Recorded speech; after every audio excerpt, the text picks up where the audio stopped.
The rise to fame of Floyd Mayweather, the untold story behind his success. What happens when a boy born into chaos learns to turn pain into precision? How does a kid from a cramped one-bedroom apartment in Grand Rapids rise to become the highest-paid athlete on earth without ever losing a fight? And what kind of genius turns a bronze medal heartbreak into a billion-dollar empire? This isn't just a boxing story. This is a saga of grit, genius, and gold. From dodging punches to dodging the IRS, from love lost to legacy built, Floyd Mayweather Jr.'s life is a masterclass in reinvention. He was born into battle, sculpted into a ring genius, and transformed into a brand so powerful even his haters paid to watch him win. How did Pretty Boy become Money Mayweather? What happened between Floyd and Josie Harris, and how did tragedy shape the man behind the gloves? Why does an undefeated record still spark debate about his legacy? What empire did he build outside the ring? And how did he flip a $750,000 gamble into generational wealth? Before we dive deeper into the story of Floyd Mayweather Jr., don't forget to follow us, hit that subscribe button, and click the notification bell so you never miss a beat when we drop more jaw-dropping stories like this one. It all began on February 24, 1977, in Grand Rapids, Michigan, a city where winters bite and dreams often freeze. Floyd Joy Sinclair, yes, Sinclair before the Mayweather rebrand, didn't just enter the world, he punched his way in. His father, Floyd Mayweather Sr., was a welterweight contender who once danced with Sugar Ray Leonard. His uncles, Jeff and Roger, were also professional boxers. In this family, bedtime stories came with jabs and footwork drills. But life outside the ring was no fairy tale. Floyd's mother, Deborah Sinclair, battled addiction. His father was in and out of his life, sometimes due to prison stints related to drug trafficking. "I saw my dad sell drugs, I saw my mom use them," Floyd later recalled. "But I never judged them. I just knew I had to be different." At one point, young Floyd lived in a one-bedroom apartment with 7 relatives. "People don't know the hell I've been through," Floyd once said. "They see the money and the cars, but they don't know the pain." Floyd dropped out of Ottawa Hills High School to chase boxing full-time. Under the watchful eyes of his father and Uncle Roger, who would later become his head trainer, Floyd developed a style that was part ninja, part chess master. The defense was so slick it made opponents punch air, speed that made hummingbirds jealous, ring IQ that could outwit a supercomputer. Floyd's escape? Boxing. He trained relentlessly, often shadowboxing in the dark when the lights were cut off.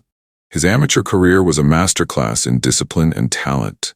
He racked up an 84-8 record and won National Golden Gloves titles in 1993, 1994, and 1996. Then came the 1996 Atlanta Olympics.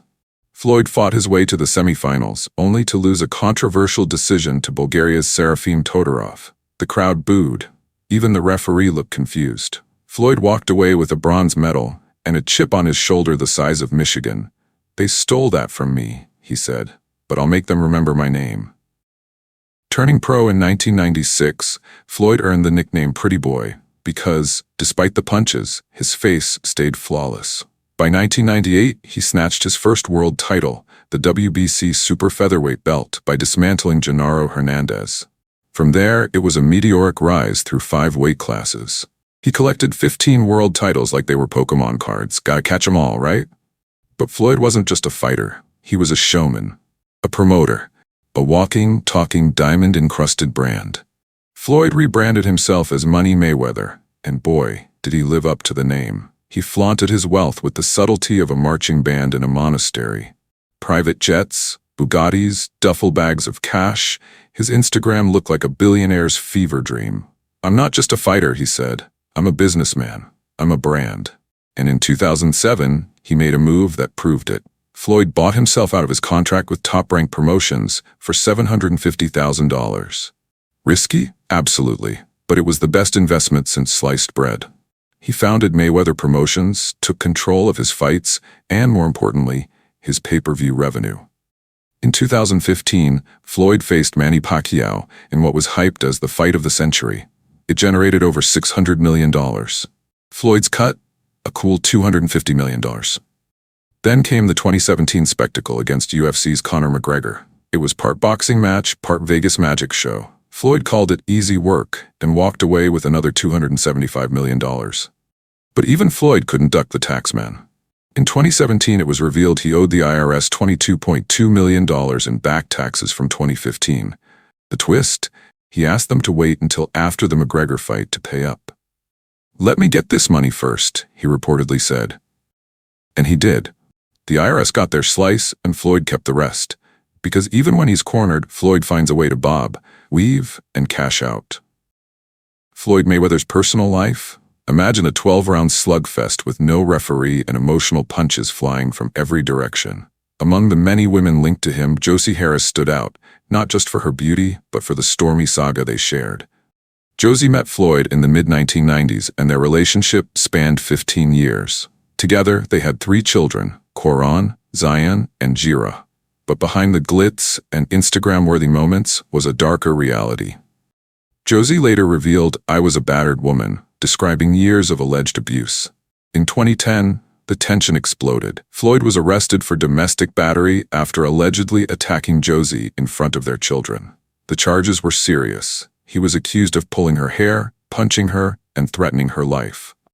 Floyd denied the allegations but was convicted and served 2 months in jail in 2012. "I'm not perfect," he admitted. "I've made mistakes." It was one of the few times the undefeated champion acknowledged a loss outside the ring. In March 2020, tragedy struck.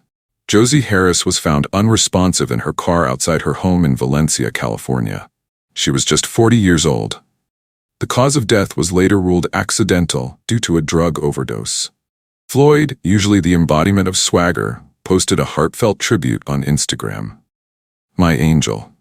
It was a rare moment of vulnerability from a man who usually wore emotional armor thicker than his boxing gloves. Floyd retired in 2017 with a pristine 50-0 record. His resume reads like a Hall of Fame guest list. Oscar de la Hoya, 2007. This was the fight that made Floyd a household name. It was a split-decision win, but Floyd's slick counters and defensive mastery stole the show. It also marked his transition from pretty boy to Money Mayweather. Canelo Alvarez, 2013.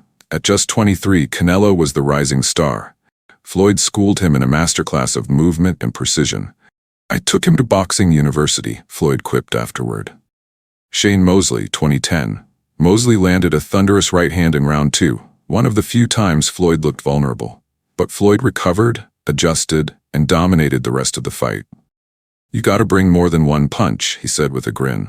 His shoulder roll technique became legendary, his ring IQ unmatched. The Boxing Writers Association of America named him Fighter of the Decade for the 2010s. But not everyone was sold. Floyd's legacy is like Marmite. Some love it, others gag. Critics say he cherry-picked opponents and avoided risky fights. Fans argue he was simply smarter than everyone else. "I fight smart," Floyd retorted. "I don't take punishment. That's why I'm still pretty." He never got knocked down, never got knocked out, never lost. In a sport built on pain, Floyd made defense an art form. Outside the ring, Floyd was just as strategic. In 2007, he bought out his contract with Top Rank for $750,000, a move that allowed him to launch Mayweather Promotions, a juggernaut that gave him control over his fights and profits. He invested in real estate, properties across the U.S., including mansions in Las Vegas and Miami, Girl Collection, a strip club in Las Vegas that he proudly promoted. Cryptocurrency. Floyd jumped into the crypto craze, endorsing ICOs and dabbling in digital assets. His net worth? Estimated at over $1 billion. "I'm not just a fighter," he said. "I'm a businessman. I'm a brand." Floyd's relationship with his father, Floyd Sr., was a saga of its own. Sr. trained him early on but was also absent due to prison time for drug trafficking. Their bond was strained, often clashing over training and life choices. "I wish I had a better relationship with my father earlier," Floyd confessed. "He made me the fighter I am, but it wasn't easy." Eventually, they reconciled, with Sr. returning as his trainer in later years. It was a full-circle moment, like a final round where both fighters hug it out. Floyd Mayweather Jr. is a paradox wrapped in a Rolls-Royce, a man who dodged punches and emotions with equal skill. He built an empire, broke records, and lived louder than a Vegas slot machine. But behind the bravado was a man shaped by pain, loss, and relentless ambition. He once said, "You have to protect yourself at all times." And that, dear reader, is the mantra of Floyd's life, inside the ring and out. Don't forget to follow us, hit that subscribe button, and click the notification bell so you never miss a beat when we drop more jaw-dropping stories like this one. Trust me, you won't want to miss what's coming next.